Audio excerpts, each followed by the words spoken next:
Hello again, and we are back with scenario 2 of the Chain of Command Kursk game.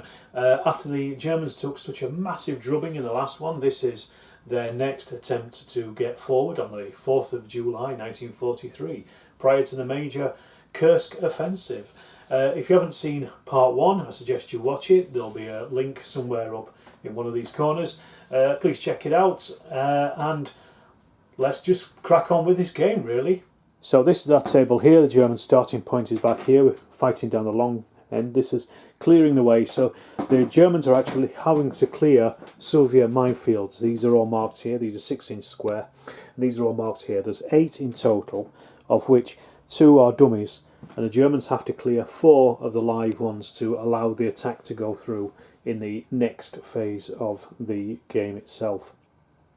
The Germans have actually managed to push quite far forward. They've got 3 jumping off points, one here behind this small hill, one here in this clump of scrub, and another one in this clump of scrub over here.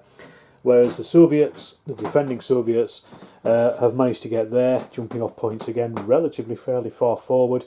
So they've got this one here dominating the ground over the top there, and also one on either flank as well. So this one might be a bit of a tough one for the Germans, but they've got to, as I say, clear 4 of these minefields, and then it's game over and they win.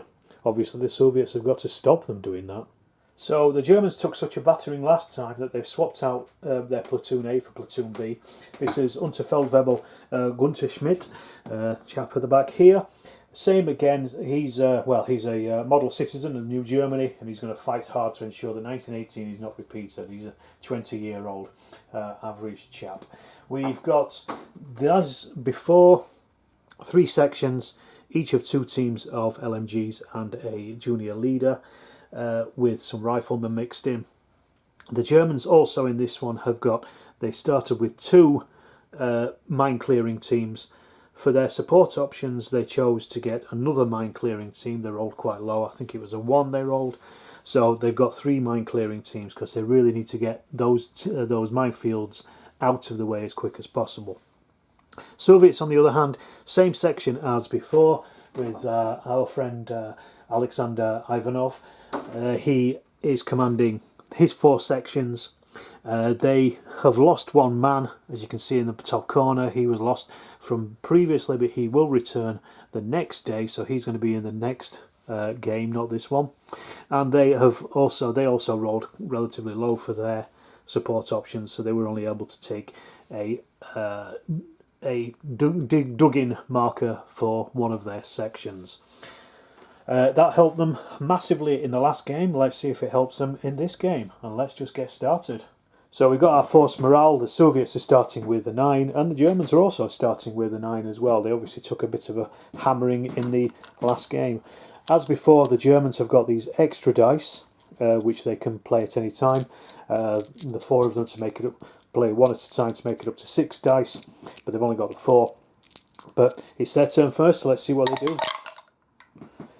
So we've got a 4, which is senior leader, 2 1s, a 6 on its own does nothing, but the Germans in this case, it actually gives them a chain of command points, and then a 3. So we could have a couple of teams, senior leader and a junior leader. In the first turn, the Germans decided not to bring on a senior leader because they've only got 1 anyway in this section, in this platoon. So what they've done is they've brought on a junior leader with his section. They are now placed on Overwatch. They've also used the 2 teams to bring on 2 of the mine clearing teams as well. Now, to clear a mine, they have to be on the minefield, static, activated, and roll a 6 on a d6, and that will clear it. So I need to get those, or should I say the Germans need to get those cleared as quick as possible to win this game. So now we're back to the Russians. Well, straight off with the Russians, let's see what happens with them. They've got a 5, so that's a chain of command points. They have a 6, which does nothing on its own, but they have 2 3s, junior leaders, and a 1, which is a team. So that means they could bring on 2 sections, which might cause trouble for those Germans going on what happened last time. So to counter the Germans, the Soviets have used 2 junior leaders to bring on 2 sections. The pre-damaged one and also the undamaged one. These are the ones with 2 LMGs in both. they're going to fire down on the Germans. The Germans will then return fire with their Overwatch, but they're firing all at effective range, so we're looking at 5s and 6s to hit. So the Germans may get off relatively lightly on this one, but let's have a look. But they will inflict casualties on the smaller teams as well. But let's just see what we've got. So we're looking for 5s and 6s, so we'll get rid of all our misses. So we have, yeah, that's probably more like it, 2, 4, 6, 7 hits, and that is going to be spread across 4 teams. So each team takes 1 hit each, at least. I'm just going to divide these up, and then 1, 2 for those teams, and then I'll give 2 teams one of the hits on the other mine clearance team. So let's do theirs first of all. They're in the open, 5, 6 of the kills. So that's 1 hit and 1 shock. So altogether we're absorbing all the shock into these group, because they're all grouped together. So the next team here, and there was no kills there, so this one there is 1 kill and 1 shock.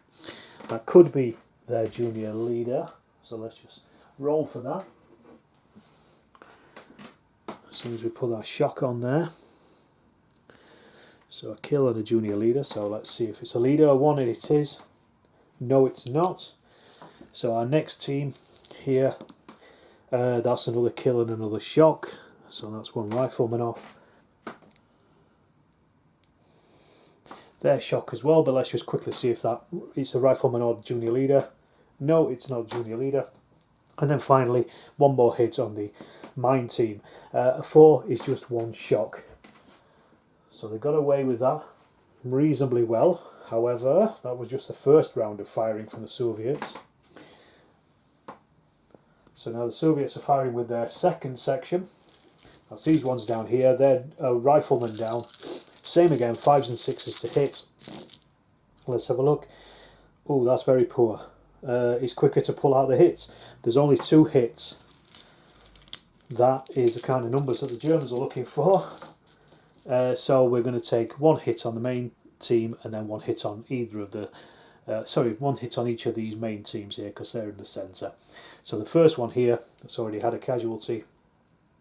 A 3 is 1 more shock. And then the second hit on the other team, 1 is nothing. Perfect, that's exactly what the Germans wanted, really. So they get to return fire because they're on Overwatch. They have lost 1 rifleman, they've also got 1 shock, so they're down by 2 dice.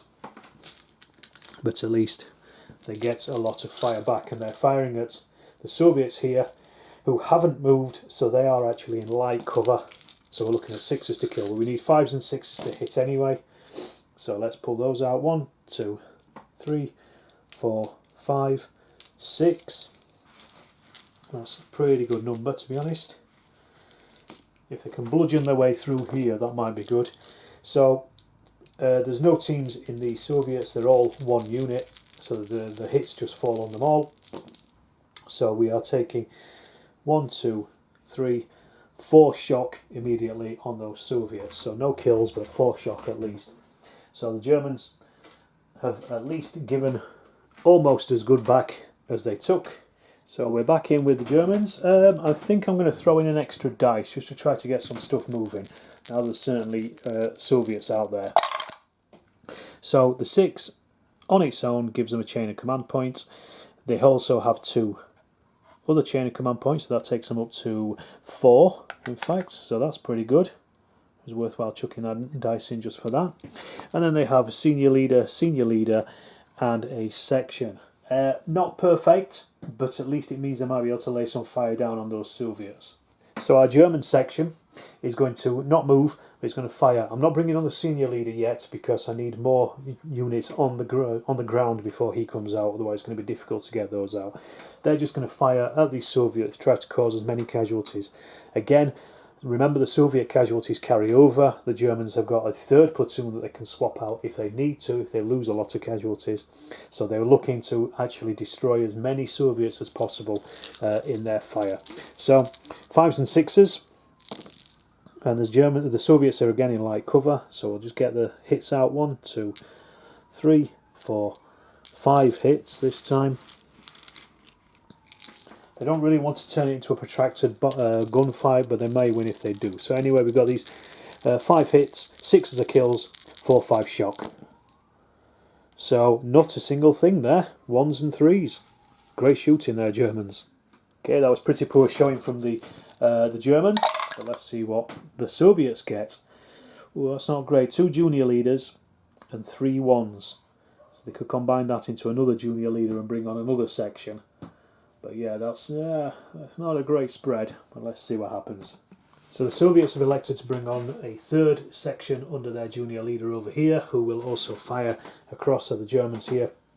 These 2 will also fire with their junior leaders. This junior leader has dropped their shock down by 1. So they're starting to fire first of all.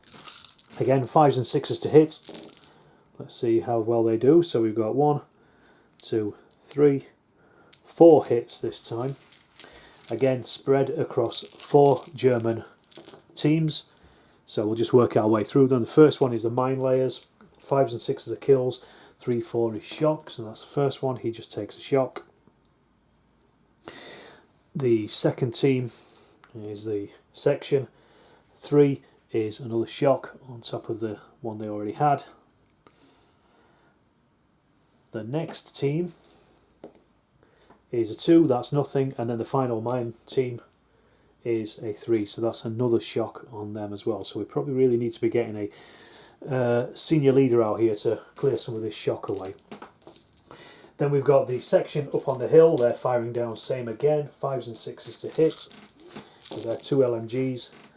Ooh, that's quite a lot. So 2, 4, 6, 8, 9 hits this time. So same again, we're going to have 2 hits on each team. So let's spread these out. 2, 2, 2, 2, and then 1 final hit. We'll throw that into the LMG team here. So we'll start with the mine clearance team. 5s and 6s are kills, remember. So 1 kill and nothing else. Next team, let's have a look. So we've got 2 4s, so that's another 2 shock. The shock is counted all together because they're all in a group. So I'm just going to wait till we get to the end to see what happens with any breaking or anything. The next team, 5s and 6s are kills, so 1 kill and nothing. They do have their junior leader. Has he been killed? And 1 he has. No, he hasn't. Or wounded, should I say. So that's another hit. And then we have our final team, the mine clearers. And that's a kill and nothing else. So 2 kills on the mine clearance teams. So shock, let's just have a quick look. We've got 2, 3, 8, 9, 10. And I've got 1, 2, 3, 4, 5, 6, 7, 8, 9, 10, 11 men in total there. So they're actually okay. They're not pinned or anything, but they've lost 3 casualties. Then we've got our final firing coming in from Soviets over there. Same again, 5s, 6s to hit. There's only 1 LMG in this team. So we've got 1, 2, 3, 4 hits this time on these from the Soviets. So 1 on each team yet again. So first of all, first mine clearing team. 5, that's another kill. This may change things. Then the section. 3 is another shock. And the next section, which has now only got an LMG team in it, so that's a kill. So that LMG has now dropped down its fire capacity. Oh, well, let's just see if it's a junior leader, or 1 and it is. Oh, he's been hit. So let's see what happens to him. 1, he's killed outright, so that is going to be a bad things happen roll. So we'll just take that off a second. And then our final hit was on the mine team, so I just want to do all the hits first. The mine team, nothing happens to them, so they're okay. However, we do have a bad things happen roll. A junior leader killed. A 1 is -1 on the German morale. Let's again have a tot up of that, of their shock.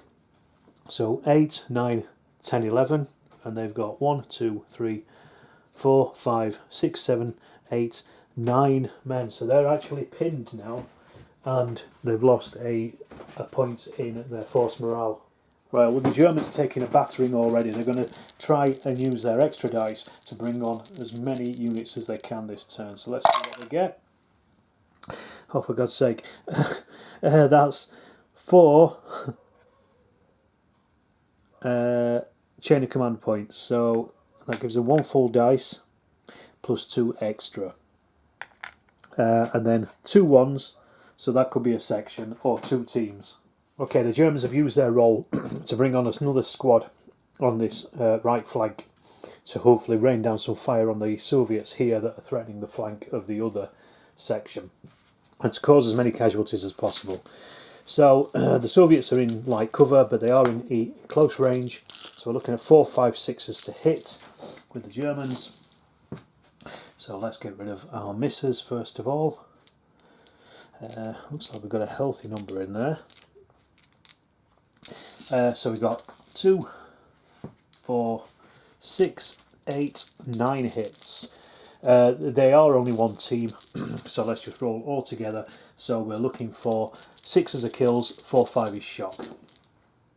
So that's a lot of shock, but no kills. So 2, 4 shock in total. So back to the Soviets' turn. Let's see what happens for them. We've got a 6 on its own, does nothing for the Soviets. The 5 gives them another chain of command points. So 2 1s and a 2. So that's possibly, well, they don't have any teams, so it's going to be sections, 2 sections. The Soviets are going to activate the 2 sections on their right flank. However, before they do, the Germans have spent a chain of command points. They're activating this section to fire down again on that section down there. So we need 4, 5, 6s to hit, with 6s being kills. So again, let's get rid of our misses, and we have 2, 4, 6, 8. Soviets are just one team. So let's see again. So 6 of the kills, 4, 5 shock. So we've got actually 3 kills there and 1 shock. So let's quickly put that shock on just so we know. And then we've got 3 kills. One of those may be on a junior leader. So let's have a look. So they've now got 4 shock.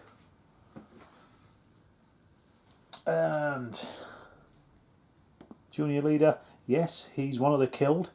So let's see what happens to him. A 3 is he can't activate until the next turn end. Right, before we continue, I've got to do the bad things happen dice roll for a junior leader being wounded. Let's see, a 2. The junior leader wounded is no effect. So the Soviets don't mind, they can carry on. They're using now their 2 sections, as we said before, firing down on this group. Same again. So the one's on the hill. We're looking at 5s and 6s to hit, but they are in the open, so they're going to be easier to kill. So we've got 1, 2, 3, 4, 5, 6, 7, 8, 9 hits this time.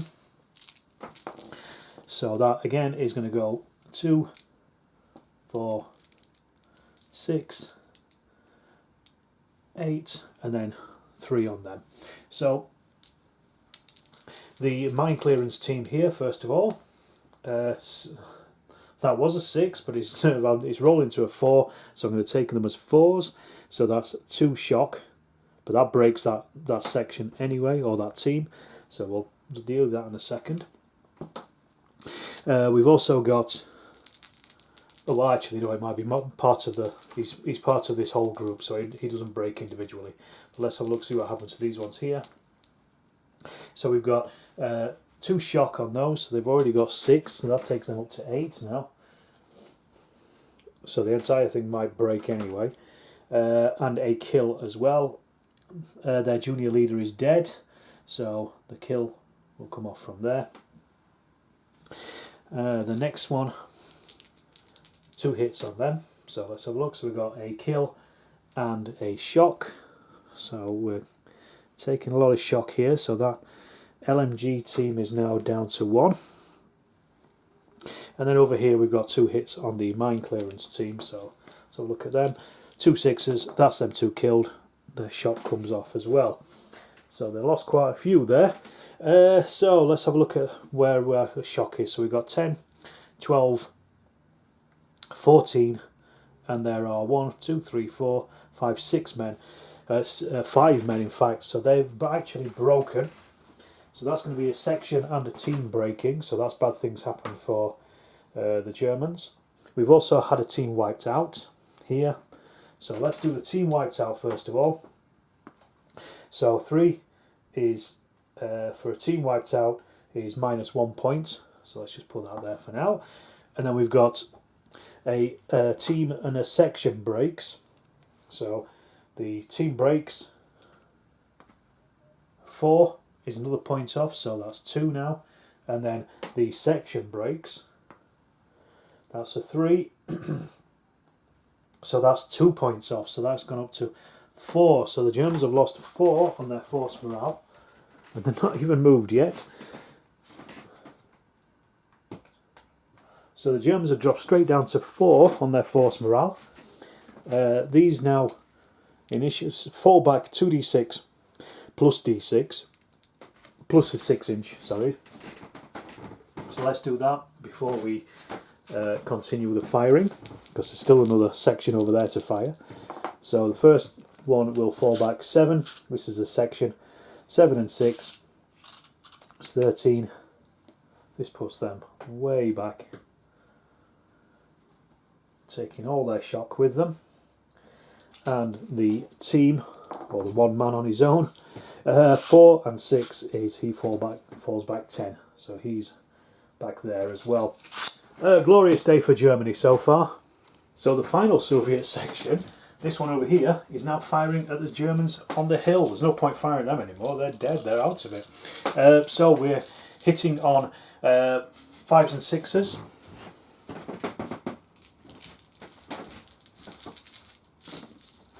So we'll pluck out the 5s and 6s too. Only 5 hits. But knowing the Soviet rolls at this point, they'll probably all kill. They are in the open. 5s and 6s are kills. Sorry, there's two teams in there. So the first team, the smaller one, that takes a kill and a shock. There is a junior leader in there, so let's roll for him. A 1, it's him. No, so it's just one of the rifles. And the second team, the larger team, that is 2 kills. So let's see if that's a junior leader. No, it's not.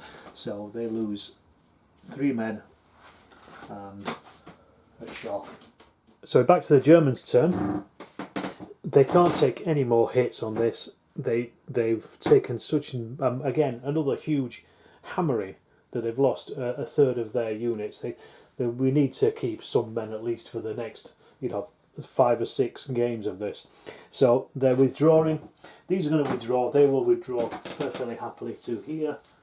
So at least they survive the game. These ones are pinned and broken anyway. These ones are pinned. So we're going to count, well, they're broken actually, so they are going to withdraw to their jumping off points. But I'm going to roll for them in the campaign log to see how many of them actually survive to the next turn, or if they get captured or dispersed.